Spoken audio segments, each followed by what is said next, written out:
Bonjour et bienvenue sur cette vidéo.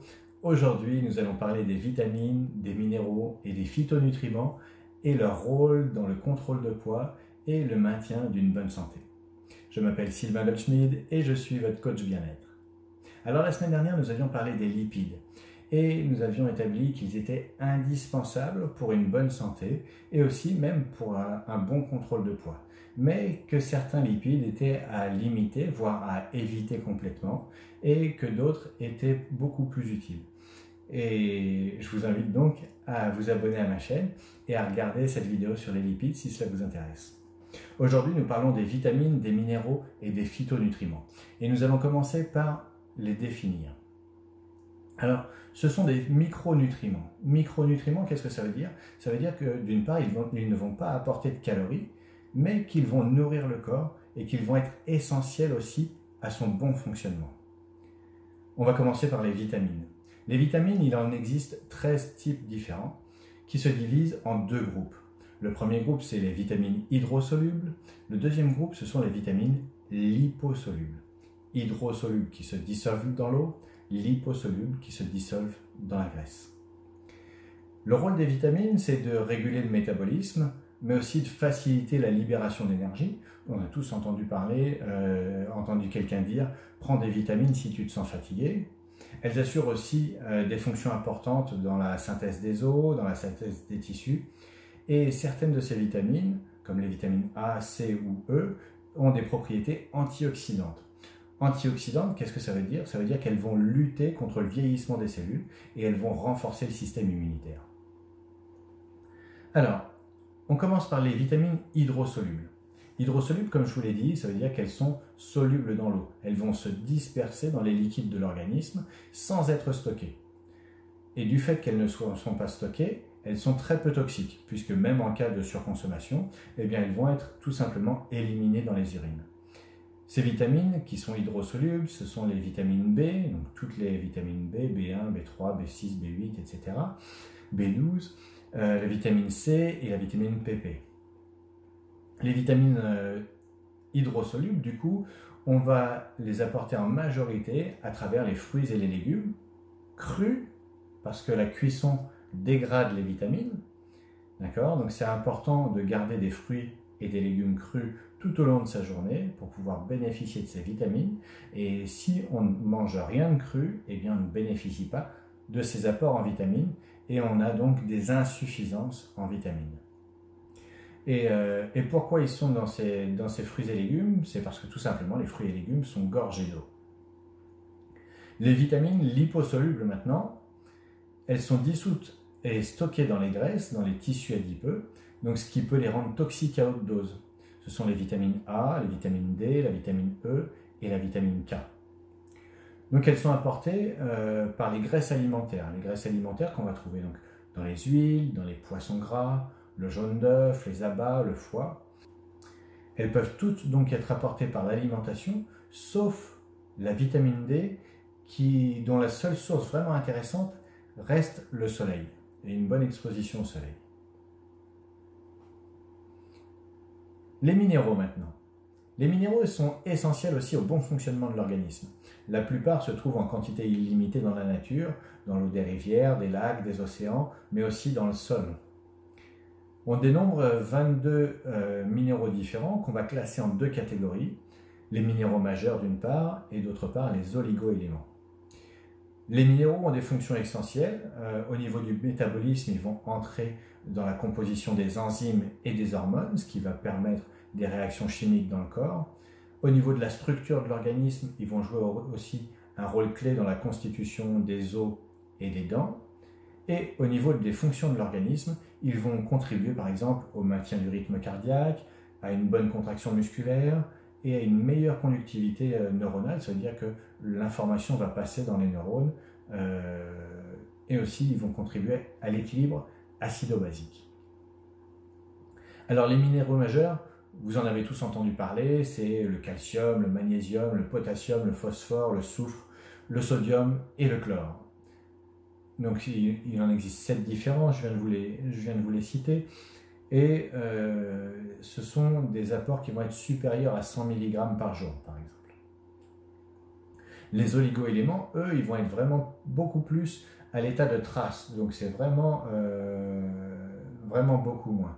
Il y a par exemple le fer, le cuivre, le zinc, le fluor, l'iode, le chrome, le sélénium. Maintenant, on va parler des phytonutriments. Les phytonutriments, ce sont des composants naturels qui sont présents dans les végétaux, comme leur nom l'indique. Phyto, ça veut dire les plantes, nutriments qui vont nous nourrir. Alors, pareil, vous en avez déjà entendu parler, il y a le bêta-carotène par exemple, les tannins, la lutéine ou alors les phytostérols. C'est certainement des noms que vous avez déjà entendus. Alors, les phytonutriments, ce sont des antioxydants puissants qui vont vraiment protéger le corps du stress oxydatif. Donc, on a vu que les antioxydants, c'est ce qui protège les cellules de leur vieillissement et ça va aussi protéger notre système immunitaire. Il a été démontré que certains phytonutriments vont contribuer à prévenir les risques de cancer. Alors, bien sûr, on garde des guillemets, on n'est pas là pour soigner ni rien, nous ne sommes pas des médecins, mais il y a eu plusieurs études qui ont montré que, voilà. Donc, prévenir des risques de cancer, des maladies cardiaques, d'accidents vasculaires cérébraux et aussi des maladies comme Alzheimer ou Parkinson. Alors, bien sûr, encore une fois, on ne se substitue pas à des médecins et en cas de souci, consultez vos médecins, c'est eux qui ont le dernier mot. Voilà. Certains de ces composés aussi, donc on parle des phytonutriments, ils vont avoir un effet bénéfique sur le système immunitaire et aussi sur le système hormonal. Enfin, les phytonutriments peuvent agir aussi comme agents antibactériens ou comme agents antiviraux. Donc c'est particulièrement efficace en ce moment et recommandé en ce moment. Si vous voulez bénéficier d'un maximum de phytonutriments, l'idée, ça va être de mettre un maximum de couleurs différentes dans votre assiette au cours de la semaine. Donc, vous allez aussi préférer des épices et des aromates. Ça va être vraiment essentiel pour avoir un maximum d'aliments variés.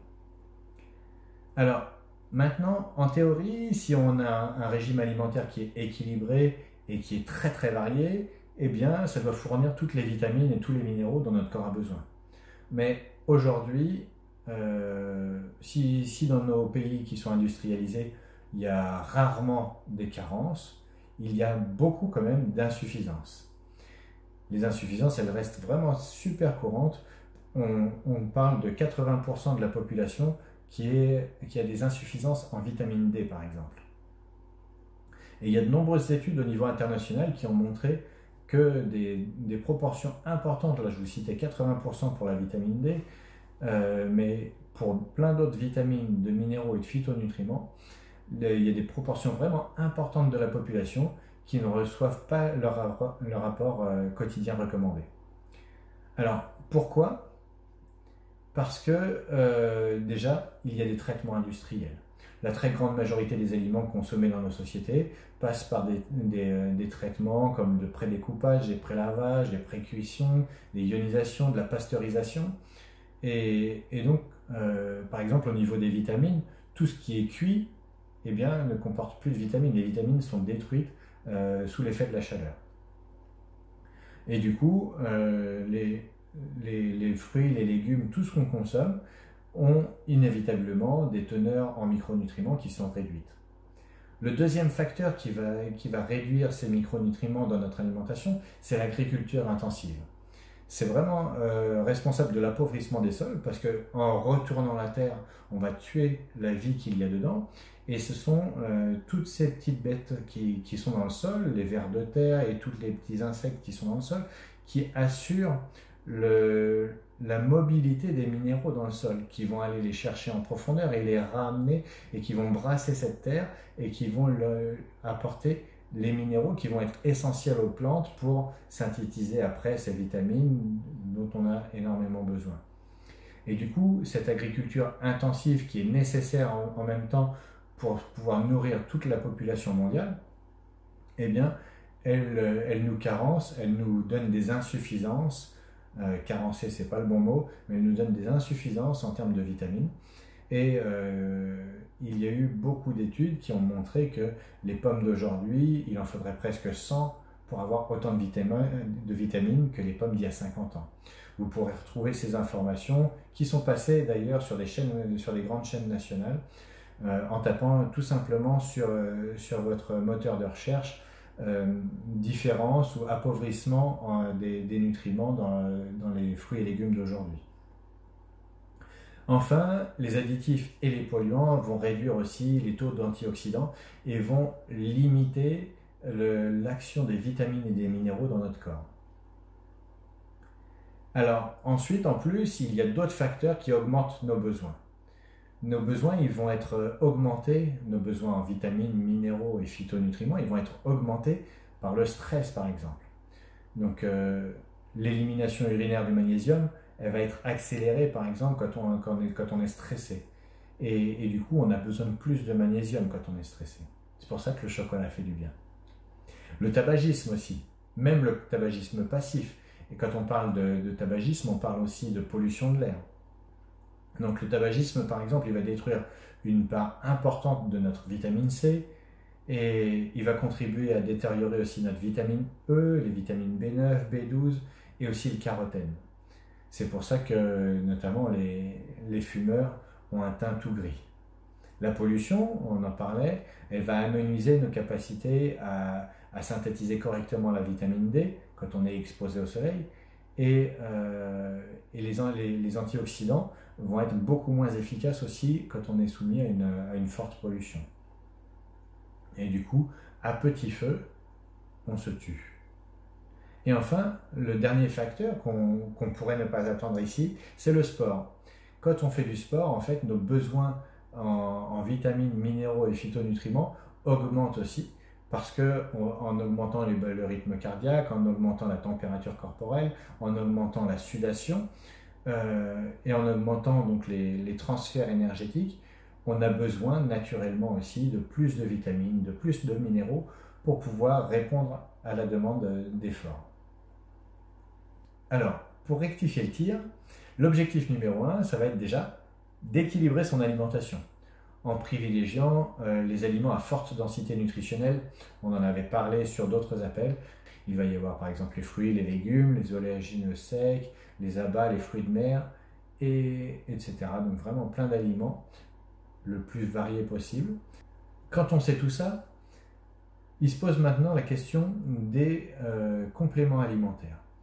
Et ça peut être vraiment judicieux, puisque si on n'a pas notre jardin en permaculture, on ne va certainement pas avoir suffisamment de vitamines et de minéraux. Si on ne mange pas des crudités à chaque repas, certainement qu'on va manquer de vitamines et de minéraux. Et si on n'a pas recours à différentes épices ou si on n'a pas une variété suffisante d'aliments colorés dans nos assiettes, il est très fortement possible qu'on manque de vitamines et de minéraux. Sans compter notre environnement pollué, le stress, etc., comme on en a parlé. Du coup, la complémentation, donc le recours à des compléments alimentaires, peut être complètement justifié sur une base quotidienne même. Et pour ça, donc chez Herbalife, vous savez que je travaille avec les produits Herbalife, on a vraiment des produits qui sont essentiels et qui ont été élaborés pour pouvoir être pris tout au long de sa vie, qui vont être vraiment adaptés aux besoins de chacun.